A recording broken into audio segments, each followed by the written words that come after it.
आइए माघ महात्म सुनने से पहले सुनते हैं एक और कथा। एक गांव में एक बूढ़ी माई रहती थी। माई का आगे पीछे कोई नहीं था, इसीलिए बूढ़ी माई बेचारी अकेली रहती थी। एक दिन उस गांव में एक संत आए। बूढ़ी माई ने महात्मा जी का बहुत ही प्रेम पूर्वक आदर सत्कार किया। जब महात्मा जी जाने लगे तो बूढ़ी माई ने कहा, महात्मा जी, आप तो ईश्वर के परम भक्त हैं, कृपा करके मुझे ऐसा आशीर्वाद दीजिए जिससे मेरा अकेलापन दूर हो जाए। अकेले रह रह करके मैं ऊब चुकी हूँ। तब उन महात्मा ने मुस्कुराते हुए अपनी झोली में से बाल गोपाल की एक मूर्ति निकाली और बुढ़िया माई को देते हुए कहा, माई ये लो आपका बालक, इसका अपने बच्चे की तरह प्रेम पूर्वक लालन पालन करती रहना। बुढ़िया माई बड़े लाड प्यार से ठाकुर जी का लालन पालन करने लगी। एक दिन गांव के कुछ शरारती बच्चों ने देखा कि माई मूर्ति को अपने बच्चे की तरह लाड प्यार कर रही है। नटखट बच्चों को माई पर हंसी मजाक करने की सूझी। उन्होंने माई से कहा, अरे मैया सुन, आज गांव में जंगल से एक भेड़िया घुस आया है जो छोटे बच्चों को उठाकर ले जाता है और मारकर खा जाता है, तो अपने लाल का ख्याल रखना, कहीं भेड़िया इसे उठाकर ना ले जाए। बुढ़िया माई ने अपने बाल गोपाल को उसी समय कुटिया में विराजमान किया और स्वयं लाठी लेकर दरवाजे पर पहरा लगाने के लिए बैठ गई। अपने लाल को भेड़िए से बचाने के लिए बुढ़िया माई भूखी प्यासी दरवाजे पर पहरा देती रही। पहरा देते देते एक दिन बीता, फिर दूसरा, तीसरा, चौथा और 5वां दिन बीत गया। बुढ़िया माई 5 दिन और 5 रात लगातार बगैर पलके झपकाए भेड़िए से अपने बाल गोपाल की रक्षा के लिए पहरा देती रही। उस भोली भाली मैया का यह भाव देखकर ठाकुर जी का हृदय प्रेम से भर गया। अब ठाकुर जी को मैया के प्रेम का प्रत्यक्ष रूप से आस्वादन करने की इच्छा हुई।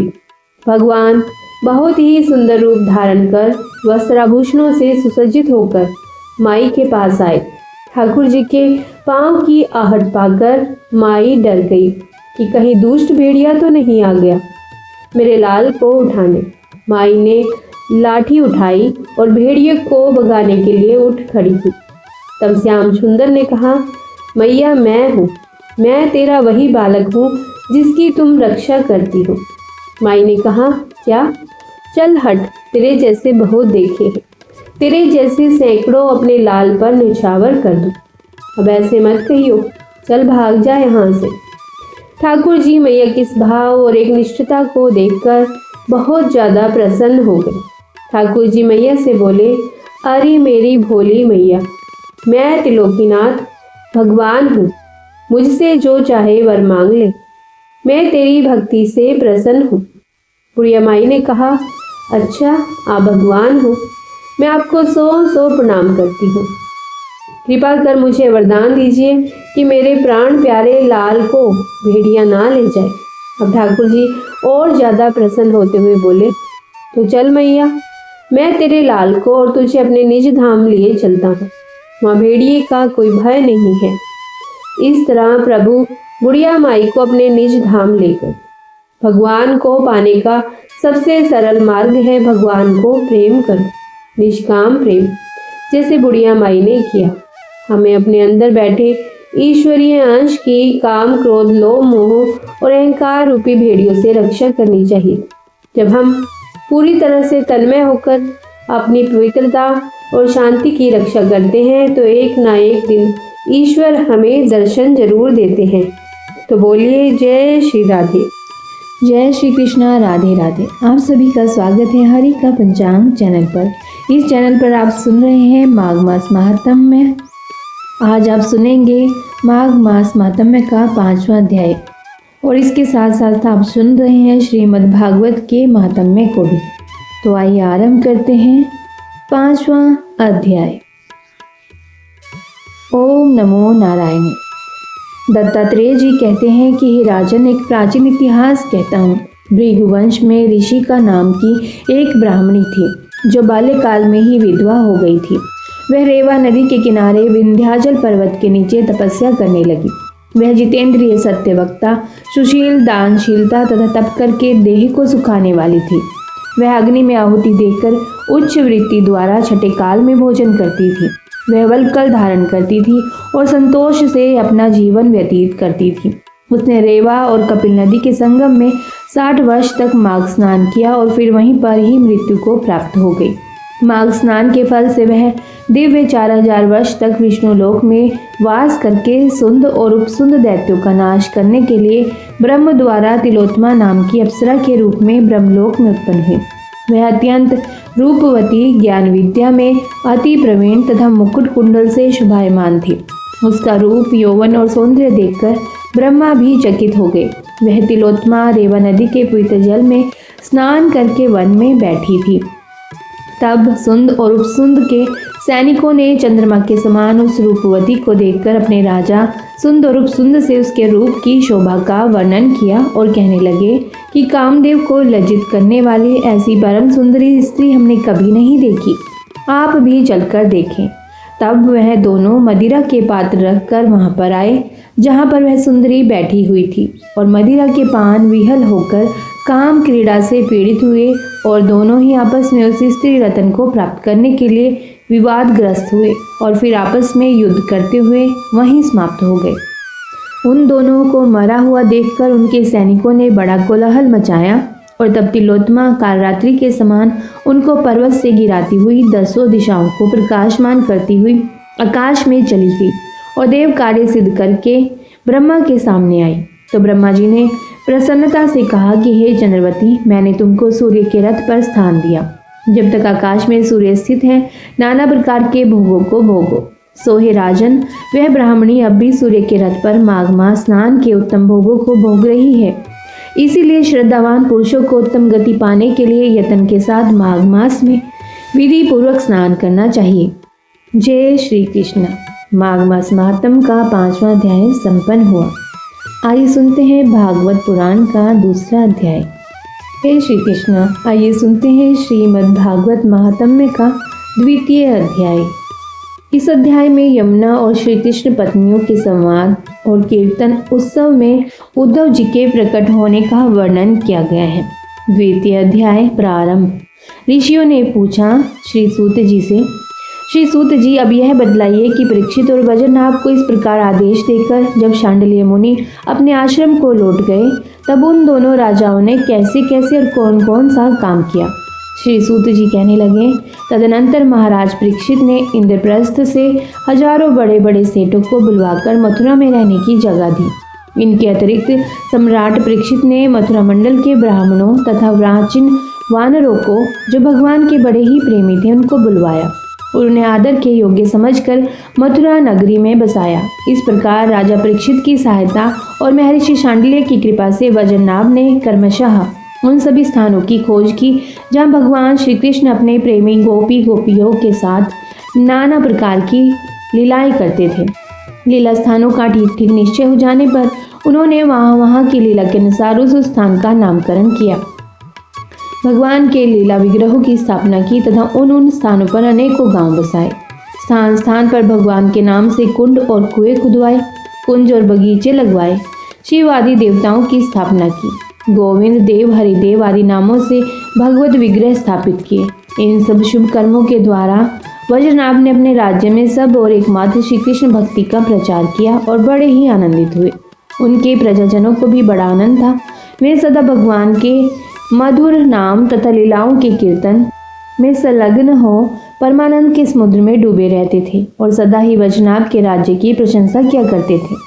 एक दिन भगवान श्री कृष्ण की वीरा वेदना से व्याकुल 16,000 रानियां अपने प्रियतम पतिदेव की चतुर्थ पटरानी कालिंदी यमुना जी को आनंदित देखकर सरल भाव से उनसे पूछने लगी। उनके मन में सोतिया डाह का लेश मात्र भी नहीं था। श्री कृष्ण की रानियों ने कहा, बहन कालिंदी, जैसे हम सब श्री कृष्ण की धर्मपत्नी हैं, वैसे ही तुम भी तो हो। हम तो उनकी विरह अग्नि में जली जा रही हैं। उनके वियोग दुख से हमारा हृदय व्यतीत हो रहा है, किंतु तुम्हारी यह स्थिति नहीं है। तुम प्रसन्न हो, इसका क्या कारण है? कल्याणी, कुछ बताओ तो सही। उनका प्रश्न सुनकर यमुना जी हंस पड़ी। साथ ही यह सोचकर कि मेरे प्रियतम की पत्नी होने के कारण ये भी मेरी बहनें हैं, पिघल गई। उनका हृदय दया से द्रवित हो उठा। अतः मैं इस प्रकार कहने लगी। यमुना जी ने कहा, अपनी आत्मा में ही रमण करने के कारण भगवान श्री कृष्ण आत्मा राम है और उनकी आत्मा है श्री राधा जी। मैं दासी की भांति राधा जी की सेवा करती रहती हूँ। उनकी सेवा का ही यह प्रभाव है कि विरह हमारा स्पर्श नहीं कर सकता। भगवान श्री कृष्ण की जितनी भी रानियां हैं, सबकी सब श्री राधा जी के ही अंश का विस्तार है। भगवान श्री कृष्ण और राधा सदा एक दूसरे के सम्मुख हैं। उनका परस्पर नित्य संयोग है।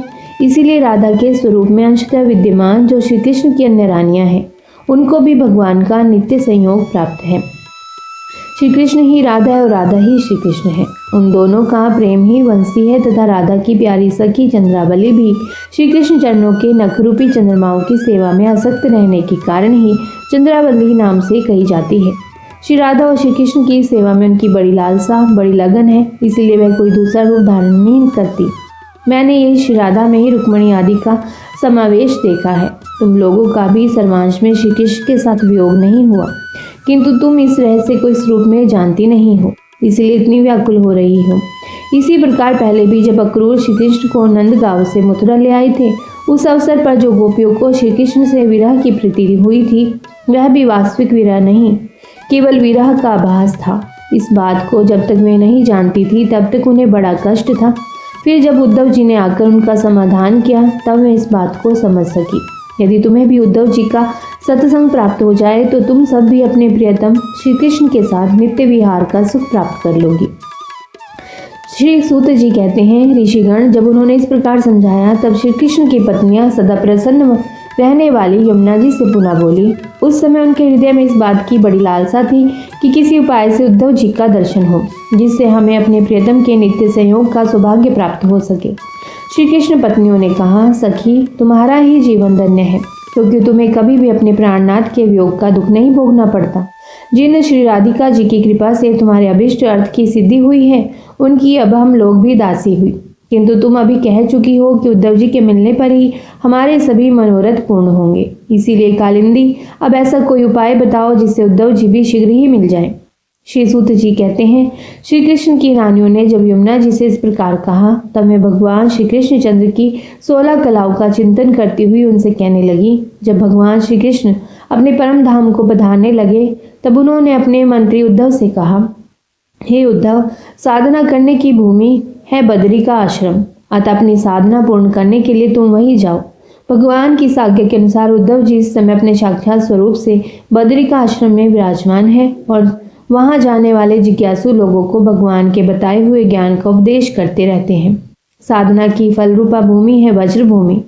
इसे भी इसके रहस्यों सहित भगवान ने पहले ही उद्धव को दे दिया था, किंतु वह फल भूमि यहाँ से भगवान के अंतर्ध्यान होने के साथ ही स्थूल दृष्टि से परे जा चुकी है। इसीलिए इस समय यहाँ उद्धव प्रत्यक्ष दिखाई नहीं पड़ते। फिर भी एक स्थान है जहाँ उद्धव जी का दर्शन हो सकता है। गोवर्धन पर्वत के निकट भगवान की लीला सहचरी गोपियों की विहार स्थली है। वहाँ की लता, अंकुर और बेलों के रूप में अवश्य ही उद्धव जी वहाँ निवास करते हैं। लताओं के रूप में उनके रहने का यही उद्देश्य है कि भगवान की प्रियतमा गोपियों की चरण रज उन पर पड़ती है। उद्धव जी के संबंध में एक निश्चित बात यह भी है कि उन्हें भगवान ने अपना उत्सव स्वरूप प्रदान किया है। भगवान का उत्सव उद्धव जी का अंग है, वे उससे अलग नहीं रह सकते। इसीलिए अब तुम लोग वज्रनाभ को साथ लेकर वहां जाओ और कुसुम सरोवर के पास ठहरो। भगवत भक्तों की मंडली एकत्र करके वीणा, वेणु और मृदंग आदि बाजों के साथ भगवान के नाम और लीलाओं के कीर्तन, भगवत संबंधी काव्य गाथाओं के श्रवण तथा भगवत गुण गान से युक्त सरस संगीतों द्वारा महान उत्सव का आरंभ करो। इस प्रकार जब उस महान उत्सव का विस्तार होगा तब निश्चय ही वहां उद्धव जी का दर्शन मिलेगा। वे ही भली भांति तुम सब लोगों के मनोरथ पूर्ण करेंगे। श्री सूत जी कहते हैं, यमुना जी की बताई हुई बातें सुनकर श्री कृष्ण की रानियां बहुत प्रसन्न हुई। उन्होंने यमुना जी को प्रणाम किया और वहां से लौटकर वज्रनाभ तथा परीक्षित से वे सारी बातें कह सुनाई। सब बातें सुनकर परीक्षित को बड़ी प्रसन्नता हुई और उन्होंने वज्रनाभ तथा श्री कृष्ण पत्नियों को उसी समय साथ ले उस स्थान पर पहुंचकर तत्काल वह सब कार्य आरंभ करवा दिया जो कि यमुना जी ने बताया था। गोवर्धन के निकट वृंदावन के भीतर कुसुम सरोवर जो सखियों की विहार स्थली है, वहां ही श्री कृष्ण कीर्तन का उत्सव आरंभ हुआ। वृषभानु नंदिनी श्री राधा जी तथा उनके प्रियतम श्री कृष्ण की वह लीला भूमि जब साक्षात संकीर्तन की शोभा से संपन्न हो गई, उस समय वहां रहने वाले सभी भक्तजन एकाग्र हो गए। उनकी दृष्टि, उनके मन की वृत्ति कहीं अन्यत्र न जाती थी। तदनंतर सबके देखते देखते वहां फैले हुए तृण, गुल्म और लताओं के समूह से प्रकट होकर श्री उद्धव जी सबके सामने आए। उनका शरीर श्यामवर्ण था, उस पर पीताम्बर शोभा पा रहा था। वे गले में वनमाला और गुंजा की माला धारण किए हुए थे तथा मुख से बारंबार गोपी वल्लभ श्री कृष्ण की मधुर लीलाओं का गान कर रहे थे। उद्धव जी के आगमन से उस संकीर्तन उत्सव की शोभा कई गुना बढ़ गई। जैसे स्फटिक मणि की बनी हुई अट्टालिका की छत पर चांदनी छिटकने से उसकी शोभा बहुत बढ़ जाती है, उस समय सभी लोग आनंद के समुद्र में निमग्न हैं होकर अपना सब कुछ भूल गए, सुध बुध खो बैठे। थोड़ी देर बाद जब उनकी चेतना दिव्य लोक से नीचे आई, अर्थात जब उन्हें होश हुआ, तब उद्धव जी को भगवान श्री कृष्ण के स्वरूप में उपस्थित देख अपना मनोरथ पूर्ण हो जाने के कारण प्रसन्न हो वे उनकी पूजा करने लगी। जय श्री कृष्ण। हरे कृष्णा हरे राधा। भागवत पुराण के महात्म्य का दूसरा अध्याय संपन्न हुआ। यदि आपने इससे पहले के अध्याय नहीं सुने हैं तो आप हमारे चैनल पर जाकर के वीडियो में माघ मास के महात्म्य में इन वीडियोस को सुन सकते हैं।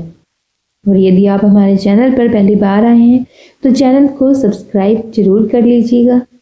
भगवान श्री कृष्ण की कृपा आप सभी पर, आपके परिवार पर बनी रहे, आपके जीवन में सुख और शांति आए। हरे कृष्णा। आइए सुनते हैं एक और कथा। मोहवश संसार के भोगों में फंसाकर जन्म मृत्यु के चक्कर में डालने वाले माता पिता तो बहुत होते हैं, परंतु अज्ञान के बंधन से छूटने का सरल उपाय बतलाने वाले तो आप सरीखे पिता विरले ही होते हैं। दक्षिण में पुलिवेंदला के समीप पापघनी नदी के तट पर एक छोटे से गांव में बैंकेट नामक एक ब्राह्मण निवास करता था। ब्राह्मण भगवान श्री रंगनाथ जी का बड़ा भक्त था। वह दिन रात भगवान के पवित्र नामों का जप करता। ब्राह्मण की पत्नी का नाम था रमाया। वह भी पति की भांति ही भगवान का भजन किया करती थी। माता पिता मर गए थे और कोई संतान नहीं थी, इसीलिए घर में ब्राह्मण ब्राह्मणी दो ही व्यक्ति थे। दोनों में परस्पर बड़ा प्रेम था। वे अपने व्यवहार बर्ताव से सदा एक दूसरे को सुख पहुंचाते रहते थे। पिता राजपुरोहित थे, इससे उन्हें अपने यजमानों से यथेष्ट धन संपत्ति मिलती थी। वे बहुत ही सदाचारी, विद्वान, भगवत भक्त और ज्ञानी थे। उन्होंने मरते समय बैंकेट से कहा था, बेटा, मेरी पूजा के कमरे से दक्षिण वाली कोठरी में आंगन के बीचों बीच सोने की मोहरों के 7 कलश गड़े हैं। मैंने बड़े परिश्रम से धन कमाया है। मुझे बड़ा दुख है कि मैं अपने जीवन में उसका सदुपयोग नहीं कर सका। बेटा, धन की 3 गति होती है। सबसे उत्तम गति तो वह है कि अपने ही हाथों उसे सत्कार्य के द्वारा भगवान की सेवा में लगा दिया जाए। मध्यम गति वह है उसे अपने तथा अपनी संतान के शास्त्र विहित सुख भोगार्थ खर्च कर दिया जाए। और तीसरी अधम गति उस धन की होती है जो ना तो भगवान की सेवा में लगता है और ना ही सुख उपभोग में ही लगता है। वह गति है उसका दूसरों के द्वारा छीन लिया जाना अथवा अपने या पराये हाथों बुरे कर्मों में खर्च होना। यदि भगवान की कृपा से पुत्र सतोगुणी होता है तो मरने के बाद धन सत्कार्य में लग जाता है, नहीं तो वही धन कुपुत्र के द्वारा बुरे से बुरे काम, शराब, वेश्या और जुए आदि में लगाकर पीढ़ियों तक को नरक पहुंचाने में कारण बनता है। बेटा, तू सपूत है, इससे मुझे विश्वास है कि तू धन का दुरुपयोग नहीं करेगा। मैं चाहता हूँ इस सारे धन को तू भगवान की सेवा में लगाकर मुझे शांति दे। बेटा, धन तभी अच्छा है जबकि उससे भगवत स्वरूप दुखी प्राणियों की सेवा होती है। केवल इसीलिए धनवानों को भाग्यवान कहा जाता है, नहीं तो धन के समान बुरी चीज कोई नहीं है। धन में एक नशा होता है जो मनुष्य के विवेक को हर लेता है और नाना प्रकार से अनर्थ उत्पन्न करके उसे अपराधों के गड्ढे में गिरा देता है। बेटा, मैं इस बात को जानता था, इसी से मैंने तुझको आज तक इस धन की बात नहीं बताई। मैं चाहता था इसे अपने हाथ से भगवान की सेवा में लगा दूं, परंतु संयोग ऐसे बनते गए कि मेरी इच्छा पूरी नहीं हो सकी। मनुष्य को चाहिए कि वह दान और भजन जैसे सत्कार्यों को विचार के भरोसे कल पर न छोड़े, उन्हें तो तुरंत ही कर डाले। पता नहीं कल क्या होगा।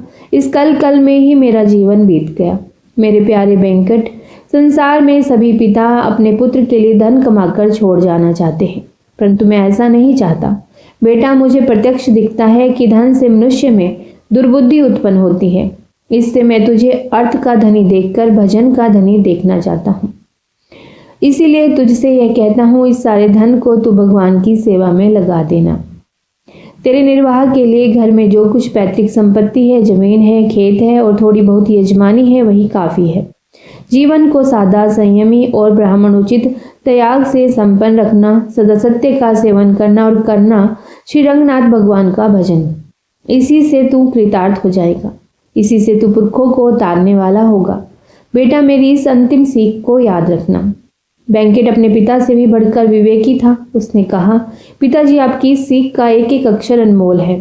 सच्चे हितैषी पिता के बिना ऐसी सीख कौन दे सकता है। मोहवश संसार के भोगों में फंसाकर जन्म मृत्यु के चक्कर में डालने वाले माता पिता तो बहुत होते हैं, परंतु अज्ञान के बंधन से छूटने का सरल उपाय बतलाने वाले तो आप सरीखे पिता विरले ही होते हैं।